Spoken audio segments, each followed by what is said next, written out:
Khamzat Chimaev is back in America this Saturday night in Chicago, Illinois to take on middleweight champion Dricus Du Plessis. This has been 5 years in the making.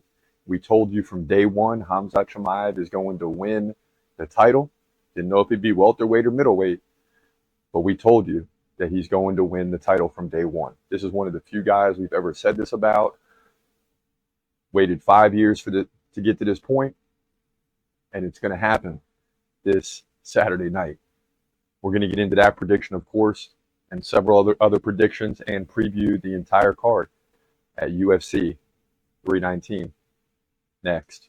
Broadcasting live from an undisclosed location. This is the TCMMA Podcast with your host, Chris Cross. Whoa!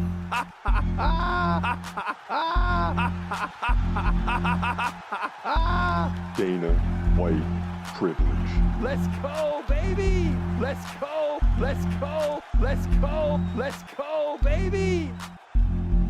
Dana White privilege. Privilege. Privilege.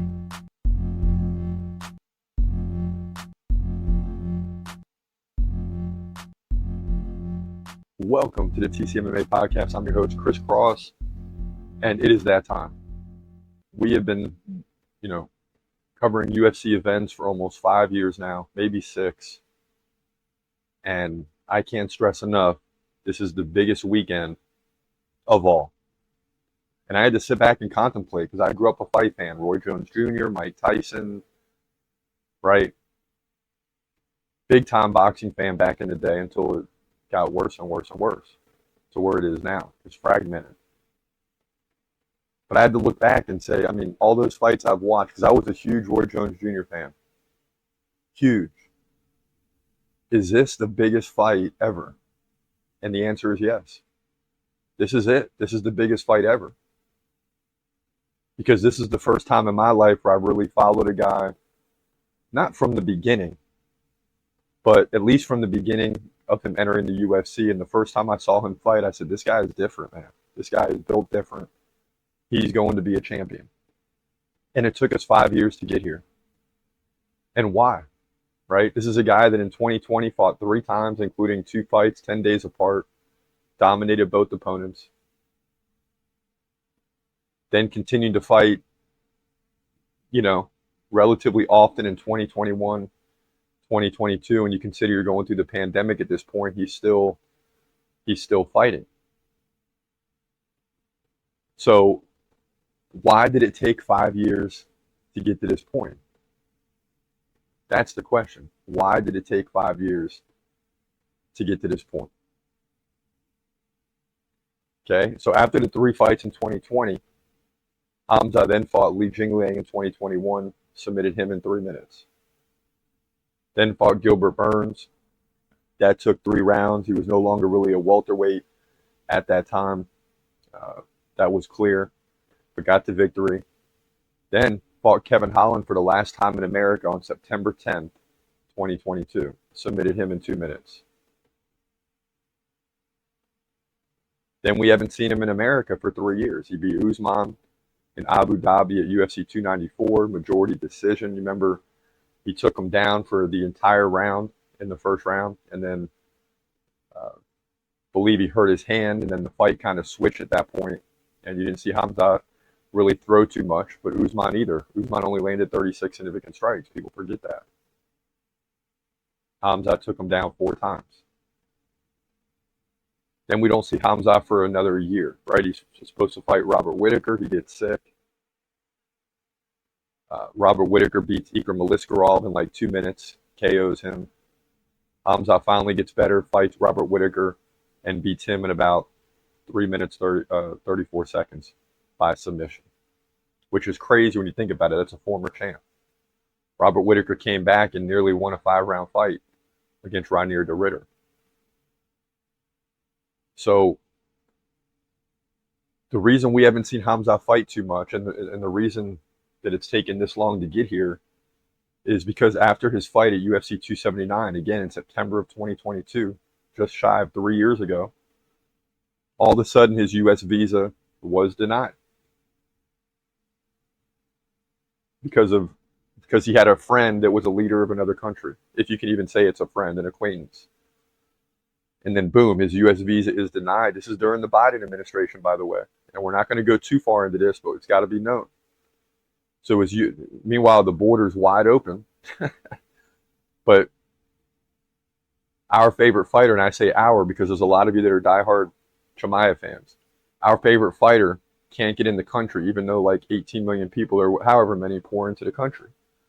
It's just ridiculous. So that derailed him for the last 3 years and hurt him from moving his way up. And then you consider all the advantages you have in America, from the training to recovery, and he's getting sick leading up to some of these fights, and it's just been a rough 3 years. Well, now it seems like they're training him different, they're preparing him better, he's getting more rest.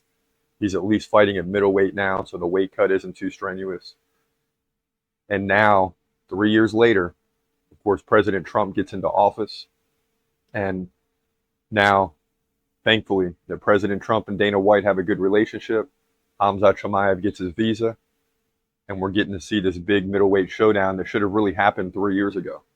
So, yeah, you have to credit Donald Trump, President Trump, for making this happen. It's the bottom line, because if and Khamzat has said it, that he has a better chance of getting into the country if Trump wins versus Kamala Harris. If Biden would have ran again, considering that things were different, he was fully healthy and all that, Khamzat would not be fighting in Chicago this weekend, and this fight will probably be delayed another 2 years or more.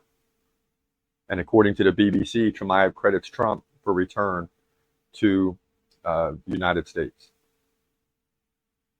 saying, everyone knows I didn't have the visa to travel to the U.S. That's why I didn't fight only once or twice in Abu Dhabi. So now Donald Trump is here, we go for a fight. That's the bottom line. And thankfully, that's the way it played out. Will Trump be at UFC 319? I'd say there's a 95% chance, unless there's some type of a, problem to where he can't go. And there's no American fighting in the title fight, right? You got South Africa versus Khamzat Chimaev, basically. So two guys that are from different parts of the world. And I still think Trump shows up, because this is that fight. The magnitude of this fight is just huge. So let's dive into it. That's how we got here. And we will continue to discuss that throughout the week. But there's been one change to the card, unless I'm missing something, because I don't remember doing this prediction. We got all the picks done already. But in the flyweight division to start it off, you got Alibi Adirs taking on Joseph Morales, 10-0 versus 12-2. That should be an interesting fight. Then you got women's flyweight, Karine Silva versus JJ Aldrich. In the middleweight, this is a big fight. One of the most views in terms of predictions on this card, shy of Chimaev and Du Plessis, is Brian Battle versus Ruzi Boev. USA versus Uzbekistan, 13-2 versus 36-9. So tons of experience there. Then Edson Barboza, a guy I've always liked, takes on Jakar Close. Gotta like that. Chase Hooper versus Alexander Hernandez. Oh my goodness. Then in the women's strawweight, you got Jessica Andrade versus Lupi Godinez.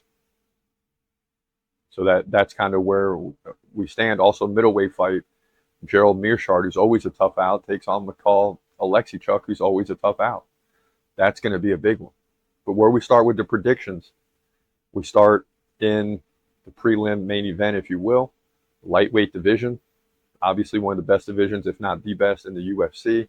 You got King Green from America, 32-17, taking on the Brazilian Diego Ferreira, who's 19-6. So let's jump into that prediction right now. In the lightweight division at UFC 319, you got King Bobby Green taking on Diego Ferreira. USA versus Brazil, 32-17 versus 19-6. Green's 1 inch taller at 5'10". He's 38, but Ferreira's 40. Green's giving up 3 inches in reach. Both guys stand right-handed. Green, 6.4 significant strikes per minute. No problem with the activity. 4.8 per minute from Ferreira.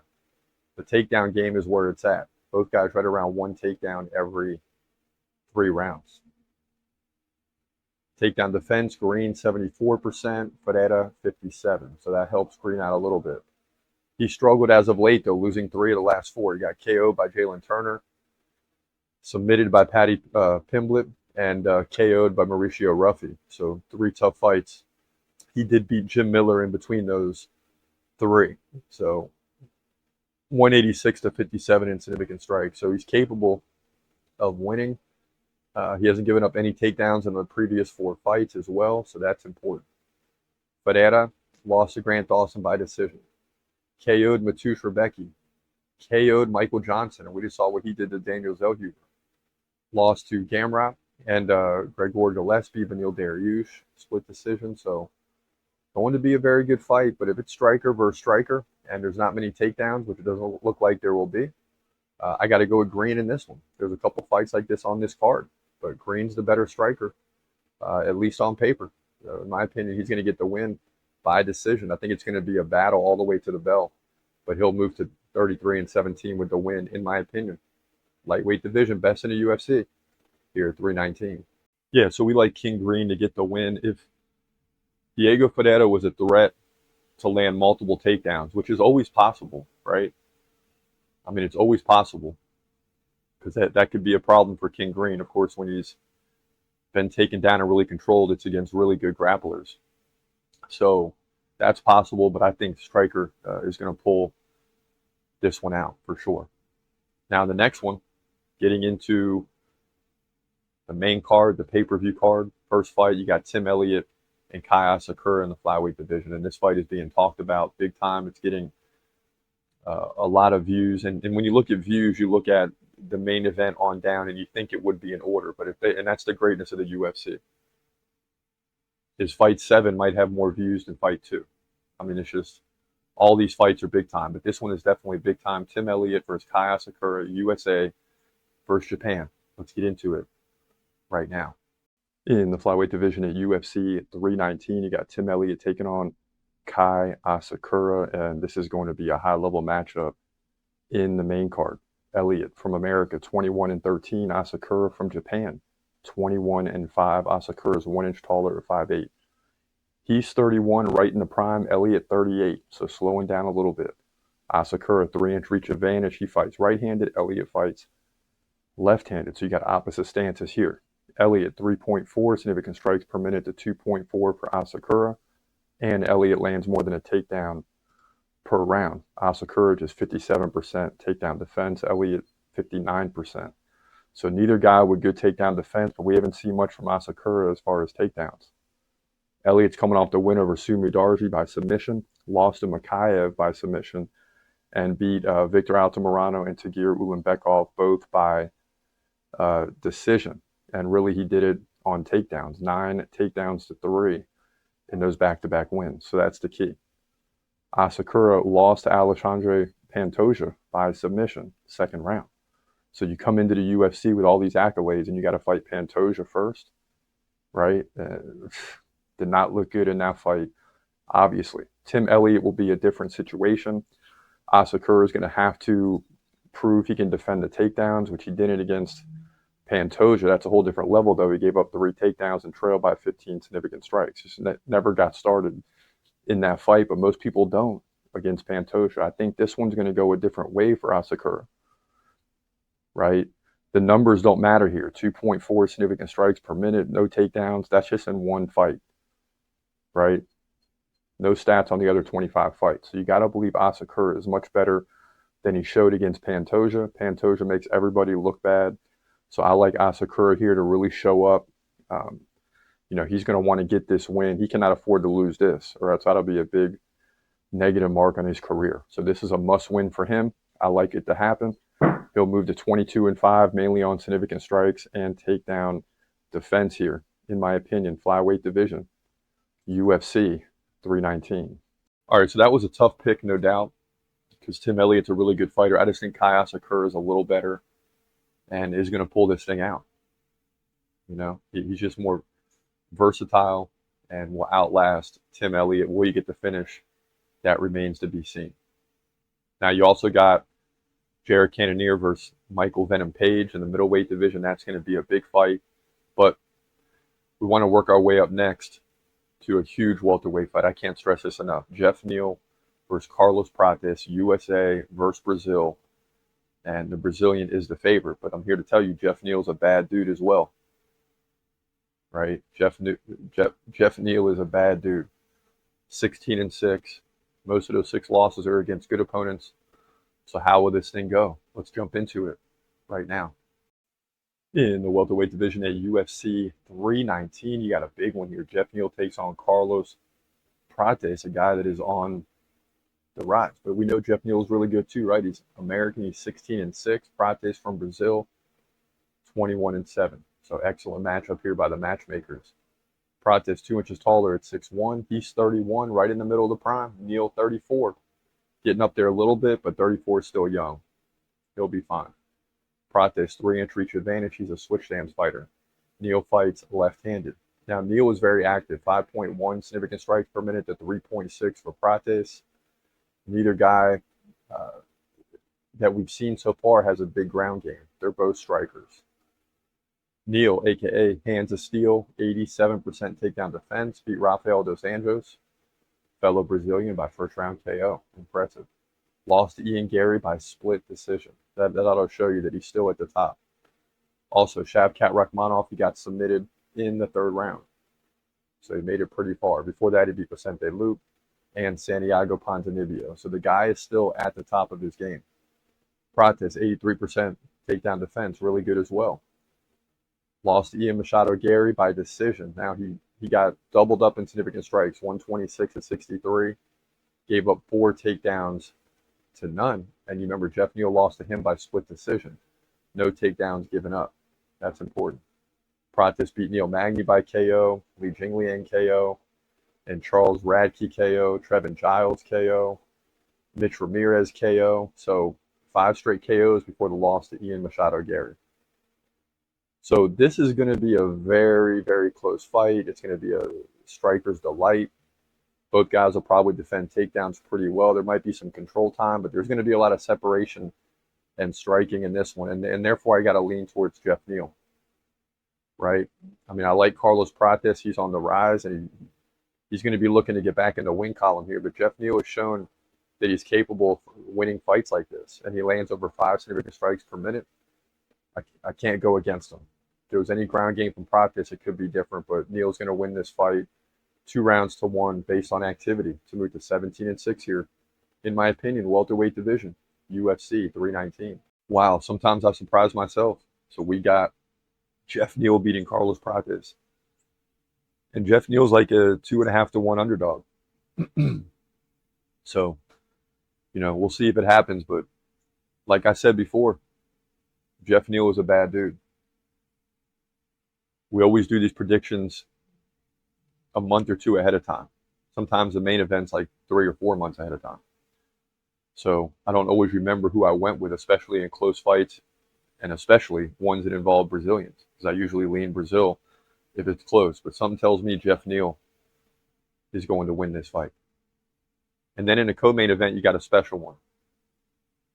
You got Lerone Murphy, featherweight division this is. Lerone Murphy, 16-0 from England. He does have 1 draw. Takes on Aaron Pico, who's 13-4 from the USA. Both guys very good. How is this fight going to play out? We're going to get into that right now. But I do hope this fight is fast, because up next is the main event, right? But first, let's jump into this fight and get this detailed prediction. In the featherweight division, your co-main event at UFC 319, you got Lerone Murphy from England coming in at a perfect, well, not perfect, but undefeated 16-0. He's got that 1 draw on his record. Aaron Pico, his opponent, 13-4 from America. Now, Murphy's 1 inch taller at 5'9". He's 34. Pico, 28. So Murphy, like right at the end of the prime. Pico just entering the prime window. Murphy, 2-inch reach advantage. He fights right-handed. 4.5 significant strikes per minute. 1 takedown every other round. So he's got solid stats. More on Pico in a moment, as he'll be making his UFC debut. Now, Murphy, 52% takedown defense. That's something he's got to get better at for sure. But, listen, he wins. He beat Josh Emmett by decision. That's a big win. 84-41 in significant strikes, but gave up 4 takedowns. That will hurt him at some point if he doesn't get better at defending takedowns. He beat Dan 50K Ige by decision, and that when he had 3 takedowns to 1, the striking was almost even. Against Edson Barboza, he dominated. That's what really opened my eyes. 220-79 in significant strikes, 4 takedowns to none. Against Kulabayo, similar situation, but he just controlled the ground, 3 takedowns to none. So he's definitely a problem, and that's why he is 16-0. Now, Pico is no slouch himself. He's making his UFC debut, but he comes in with 9 KOs and 13 wins, 2 submissions, 2 decisions, but he's been KO'd 3 times. That's a problem, right? He's won 3 fights in a row, including 2 TKOs, one at Bellator 299, another decision at Bellator 295, so he's got some decent competition. He did lose to Jeremy Kennedy by TKO, but that was a shoulder injury. Other than that, he hasn't lost since 2019, so he's obviously a different fighter from those losses, and in the previous 9 or 10 fights, roughly, maybe more, he only has the 1 loss due to injury. So Pico's coming in with all types of accolades. People really believe this guy can win a fight like this, but I'm here to tell you Lerone Murphy is, 16-0. You're coming into the UFC taking on a really good fighter. I just don't see Lerone Murphy losing this fight. Maybe I'm, looking past Pico, I guess you could say. I know there's going to be a lot of people that believe Pico, again, can win this fight and will speak up loudly, but how do you go against Lerone Murphy when the guy's 16-0? You don't. So in my opinion, Murphy wins, likely by decision, maybe KO. I'd love to see him get the KO. He needs more of those on his resume. But at worst, he's going to control the ground here pretty easily to move to 17-0, in my opinion. Featherweight division, co-main event, UFC 319. Yeah, so we like Lerone Murphy, and as we said, he's going to control this fight. I mean, that's what Lerone Murphy does. Can Aaron Pico provide a big challenge? We'll see. And unfortunately, Lerone Murphy goes to a lot of decisions, and my heart is going to be racing throughout this whole fight because of who's on deck, right? A fight we've been waiting 5 years to see.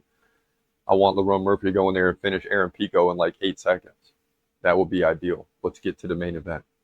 But yeah, we'll take Lerone Murphy to get the W in this one.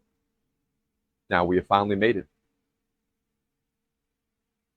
We do predictions year over year, week over week, but none is bigger than this one. And this is one of the few. You already know which way I'm going. Please believe it. But first, let's pull up the do list. There it is. Right? These are our favorite fighters with a mixture of who we believe is going to win. Right? And Khamzat Chimaev has been at number 1 for probably 3 or 4 years now because he hasn't lost. And even though he's had setbacks, he's still my favorite fighter. I think he beats anyone on the planet. And if you give him enough time to prepare for a heavyweight fight, I think he would beat that guy too. I mean, that's just how I feel. And then, of course, you got to put Ilya and Islam 2 and 3. You can kind of flip those two around. But what Ilya's done recently, he's got to be number 2. Islam might go up and face JDM and beat him.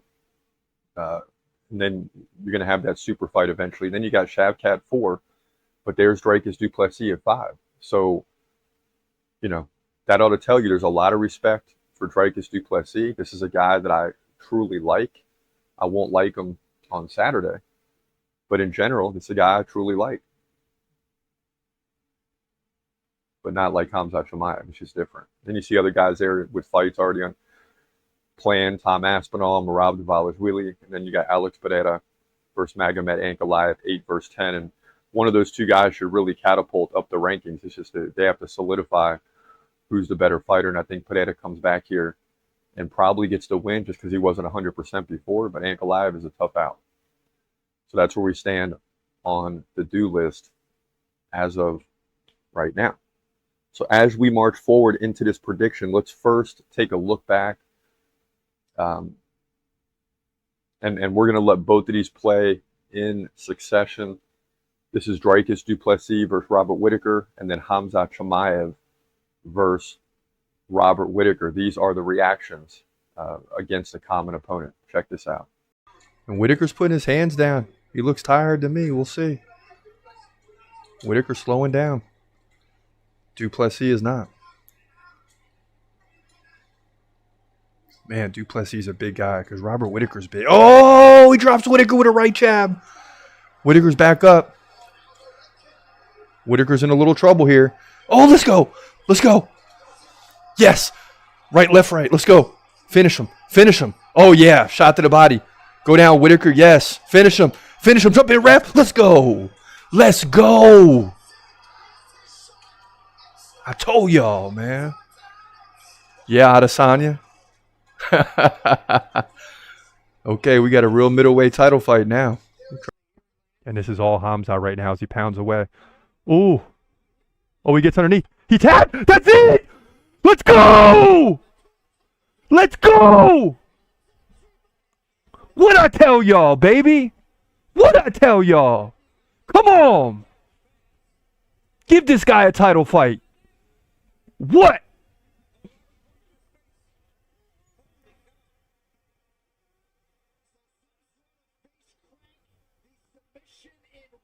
That looked like a neck crank. Robert Whitaker shaking his head. Let's go! Yeah, so the emotions are real. The emotions are going to be real this Saturday night for this fight. And you know when it's your favorite fighter. I mean, you know anyway. But back in the day when Adesanya was making the walk, my stomach would be bubbling. I'd be nervous as heck. Khamzat now makes the walk. My stomach is bubbling even worse. My heart's pumping. I mean, so you see the emotion there is different than some other fights, or all other fights, really, because it's personal. But you also should notice there that I was really excited that Dricus Du Plessis beat Whitaker as well. And that just lets you know that I like both of these guys, but nobody is on the level of Khamzat Chimaev. That's the bottom line. And that's who we're going to be pulling for. But first, let's dive into the full detailed prediction right now. In the middleweight division for the middleweight division title at UFC 319, finally, Dricus Du Plessis takes on Khamzat Chimaev. And ladies and gentlemen, this might be one of the biggest fights since I've been watching the UFC, and one of the biggest fights in a long time. So pay attention to this prediction. Du Plessis, 23-2, champion, South Africa. Khamzat Chimaev, 14-0, United Arab Emirates, 14-0. He's 1 inch taller at 6'2". He's 31, so is Dricus Du Plessis. I mean, this is what you want. Two of the best in their prime. Du Plessis, 1 inch reach advantage, no big deal. Du Plessis, switch stance fighter, always an advantage. Khamzat fights right-handed. These guys are big-time strikers. Du Plessis, 6.1 significant strikes per minute to 5.4 for Khamzat. Okay. Du Plessis can land takedowns, nearly 1 takedown per round. Khamzat, like a takedown and a half, with a high submission average. Du Plessis, 50% takedown defense. That's going to be a problem. Khamzat, 100%. So if Du Plessis takes him down in this fight, it's going to be completely surprising and very interesting. Du Plessis coming off the win against Sean Strickland by decision. 147 to 128 significant strikes, beat Adesanya 4 takedowns to none, submitted him in the 4th round. Khamzat, after some tough fights with guys like Kamaru Usman and Gilbert Burns, both going to a decision, very close, kind of could have went either way. Okay. Also beat Kevin Holland by submission. Beat Robert Whitaker. This is the big one. By submission. Via rear. Okay. So after people saw that, now you're like, okay. Right. He's fighting a middleweight. He looks good. He's with new people, trainers, etc. So he looks like a different fighter. Really looked good against Robert Whitaker, but this is Dricus Du Plessis. He can't go in thinking it's just going to be easy. It might be, but he's got to go in laser focused, and I think that's what he's going to do. Listen, if you watch a channel, you know Khamzat is number 1 on the do list, so you know I'm not going against him, right? That's a foregone conclusion. If you don't pay attention to the channel and you're just watching this for the first time, number 1 on the do list, that means he's my favorite. I put him against anybody in the world almost in any weight class right now. So there's no way in my mind that Khamzat is losing, and I'm going to stick with that. But Dricus Du Plessis is a formidable opponent. Make no mistake about it. But Khamzat will still finish him sometime in the first or second round to finally get the belt at 15-0 and 31 years old. That's my opinion. Main event, middleweight division, UFC 319. No surprise there. We're going with Khamzat. This shouldn't be a surprise to you if you've been watching this podcast recently, over the last several years. It doesn't matter. You know, this is my guy. That's why he's number 1 on the do list. And we are ecstatic for this fight. Ecstatic. Can't wait. Going to be a very emotional night, hopefully for the better. Because if Khamzat loses, I'm going to be in a state of mourning. But I don't think that's going to happen, y'all. You got to discuss it, right? Because it's a fight. Anything can happen. And every time Khamzat fights, it's like I'm inside, I'm just praying, because I'm like, man, if he loses this fight, I'm never going to hear the end of it, you know? But I don't believe that'll happen. I believe Khamzat is going to cruise to victory. People want to see a great fight. But much like Khamzat's other opponents, you got to come in and you already have that aura of, I better be careful here in the first round and stay away from some. If you try to be careful with Khamzat, it's a wrap. So Dricus got to come in and be totally confident, not worried about any of that stuff, and be the aggressor. And, you know, we'll see what happens. I just hope that it's a clean fight. I hope that both guys are 100% healthy. I hope neither guy gets injured during the fight, and I hope it plays out in a great way. I don't want one guy to, you know, like how Khamzat got hurt in the first round against Usman. Don't want that. And you really don't know till later. But I just hope it's a clean fight and we get the best possible fight that we deserve. And if this thing ends in a minute, great. And if it goes 25 minutes, not great. But we'll take whatever we get as long as both guys are injury-free and able to be at 100% or as best you can as the fight goes on, but throughout the fight. Looking forward to it. Stay tuned. More to come. For now, this is your boy Chris Cross. Hope you have a great day, and God bless, as always. Peace.